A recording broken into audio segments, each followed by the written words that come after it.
Chicken mutton వండుకొని దావతలకు ఉపయోగపడుతుంది ఇది. ఇక్కడికి ఈ డబుల్ బెడ్రూమ్ అనేది ఇది చికెన్ మటన్ వండుకొని దావతులు చేసుకోవడానికి ఈ ప్రదేశం అనేది ఉపయోగపడుతుంది.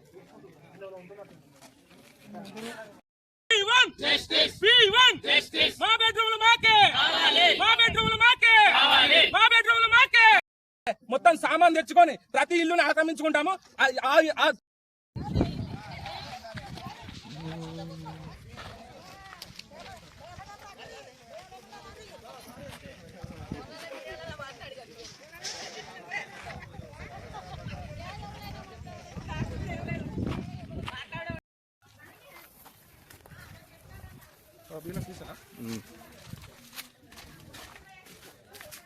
ఈ రూమ్ ఏంది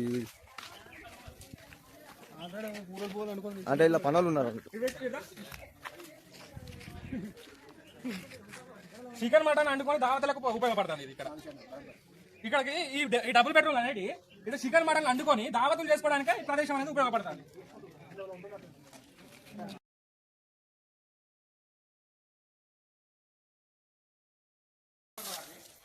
పందులకు స్థావరాలై పందులు ఎరువులకు చూడండి, మనుషులకు ఇచ్చడానికి సాట కాదు.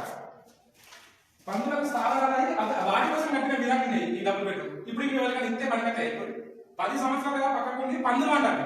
అంటే ఇప్పుడు చూడండి అక్కడ పిల్లలు ఇప్పుడే పండుగ వచ్చి చూడు ఏ విధంగా ఉంటాయో ఇంకా ముందుగా పెడతారు. అరుగులైన వాళ్ళు మన అధికారులకు అసలు మన కళ్ళకే కనబడలేదు. ఈ గోడలు ఇంకో 2 సంవత్సరాలు అయితే ఇంకా కుప్ప ఊరిపోతాయి. ప్రజాధనాన్ని ఈ విధంగా దుర్వినియోగం చేస్తుంది.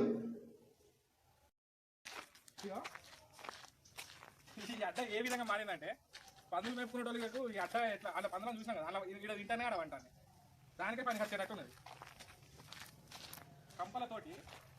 ఈ కంపలతోటి ఇప్పటికే ఆ పిల్లర్లు చిరికిపోయి ఉన్నాయి. ఈ ఇంత పెద్ద చెట్లు మోసినాక ఈ ఏరియా పిల్లర్లు ఉంటాయా? అది కట్టుడే అసలు దాని సిమెంట్ ఇప్పుడు దానికి సిమెంట్ వేసి కట్టిరని మీరు అనుకుంటారా? అట్టి ఉచికే అట్టి ఆ పిల్లర్ చారన్న పిల్లర్ వేసి కట్టారు, చారన్న సలాకేసి కట్టారు.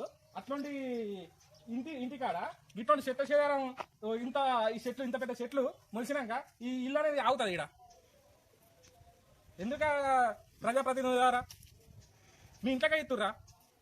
నీ జేబులకి ఏమైనా ఖర్చు పెట్టి కట్టినావా? అందుకే కదా నీ జేబులకే ఖర్చు పెట్టి కడితే ఆ మంట ఏంటిదో నీకు తెలిసేది. ప్రజాధనాన్ని వృధా చేస్తున్నారు గట్టిగా.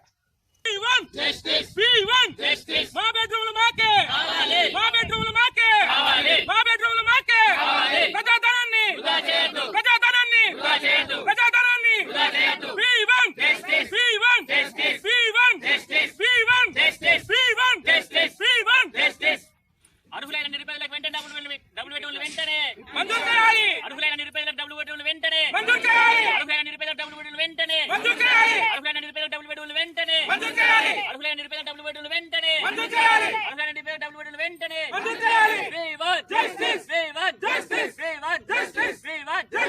మా డబుల్ బెడ్రూమ్లు మాకే. సంవత్సరాలుగా ఈ 1వ డివిజన్ ఆరుపల్లిలో కిరాయి ఉంటున్నాయండి. యాక్చువల్గా మనం తెలంగాణ వస్తే మన పేదల బతుకు బంగారు బాట పడతాయని ఆ రోజు కేసీఆర్ చెప్పి మన డబుల్ బెడ్రూమ్లు అనే ఒక పథకాన్ని తీసుకొచ్చి అల్లుడస్తే ఏడవంటాడు, కోడలు కొడుకుంటే ఏడవంటాడు అని ఒక ముచ్చట చెప్పి డబుల్ బెడ్రూమ్లని కట్టి ఈ రోజు అసాంఘిక కార్యక్రమాలకు అడ్డాలుగా మారిపోయినాయి ఈ డబుల్ బెడ్రూమ్లు. ఒక్క అర్హునికి కూడా డబుల్ బెడ్రూమ్ అనేది ఈ రోజు మంజూరు చేయడం ఇస్తున్నాం అని చెప్పుకోవడం తప్ప డబుల్ బెడ్రూమ్ అర్హులైన వారికి పంచిన ఊరు అనేది ఒక్కటి కూడా లేదు. ఈ డబుల్ బెడ్రూమ్ ఉన్న ఇళ్లను కూడా పైసలకు ఉన్న కార్పొరేటర్లు వాళ్ళు అమ్ముకుంటున్నారని చాలా మందికి కంప్లైంట్స్ కూడా వస్తున్నాయి. మాకు అర్హులైన పేదలకు అసలు వాళ్ళని పట్టించుకోవడం లేదు. వాళ్ళ దగ్గర ఉన్న సంబంధాల వారికే వాళ్ళ కార్యకర్తల కోసమే కట్టించుకున్నట్టుగా చేస్తున్నారు. ఈ రోజు 2017లో పూర్తయిన ఆరపల్లి డబుల్ బెడ్రూమ్ లో ఈ రోజు కూలిసిన ఇక్కడ చూసుకున్నట్టయితే కంప చెదారం తోటి రాత్రిళ్ళు గంజాయి కొట్టడానికి, సీక్రెట్లు తాగడానికి, అమ్మాయిలను తెచ్చుకోవడానికి పనికి వస్తున్నాయి తప్ప ఈ రోజు పేదవానికి ఇల్లు దక్కే విధంగా కనబడట్లేదు. అందుకోసమే మేము ఈ రోజు మా ఊరు సభ్యులమంతా ఇల్లు లేని వాళ్ళమంతా ఇక్కడికి వచ్చాము. మాకు గిట్లా ఇల్లు గిట్లా మంజూరు చేయనట్లయితే, అధికారులు గిట్లా దిగిరానట్లయితే మొత్తం సామాన్ తెచ్చుకొని ప్రతి ఇల్లుని ఆక్రమించుకుంటాము. ఆ ఇల్లు కూడా ఈ జాగాలు కూడా గవర్నమెంట్ అంటే మా పండుతోటి మా సంపాదన ఇది. ఏ గవర్నమెంట్ అయినా మేము కొనే వస్తువుల మీదనే ఈ గవర్నమెంట్ నడిపిస్తుంది. అంటే ఈ పైసలు మాయే, మా పైసలు మేము వృధా కానీయం. 100% మా భూములు మాకే కావాలి, మా ఇల్లు మాకే కావాలి. మంజూరు చేయని రోజున చాలా ఘోరంగా ధర్నాలు చేసి కలెక్టరేట్ ముట్టడి కూడా చేస్తాం మేము, లేదా ఇళ్లను ఆక్రమించుకుంటాము. ధన్యవాదాలు. ఆరపల్లి ఉన్నటువంటి నిరుపేదల వారికి ఎవరికీ చెందలేదు. కావున మేము అధికారులకు విజ్ఞప్తి చేసేది ఒకటే, ఈ ఆరపల్లిలో నిరుపేదలు చాలా మంది ఉన్నారు. ఇక్కడ ఉన్నటువంటి నిరుపేదలందరూ వ్యవసాయ కూలి పనిచేసుకునేటట్టు వారే. రెక్కాడ కానీ డొక్కని పరిస్థితిలో వీరందరూ ఉన్నారు. కాబట్టి మా విజ్ఞప్తి ఒకటి అధికారులకు చెప్పేది, ఈ డబుల్ బెడ్రూమ్లు వెంటనే, ఈ డబుల్ బెడ్రూమ్ పరిస్థితి చూస్తే ఇప్పుడు కూలిపోయే పరిస్థితులు ఉన్నాయి. ఇక్కడ అసాంఘిక కార్యకలాపాలకు అడ్డాగా మారినాయి. నా పేరు గుర్రం సంధ్య. ఆరపల్లిలో నేను 20 ఏళ్ల నుంచి కిరాయి ఉంటున్నా. అప్పటి నుంచి ఇప్పటిదాకా మాకు ఇవరకు ఇల్లు కట్టించిన కానుంచి ఇవరకు ఒక్కసారి కూడా ఇల్లు ఇస్తాము అనడు ఇవ్వట్లేదు.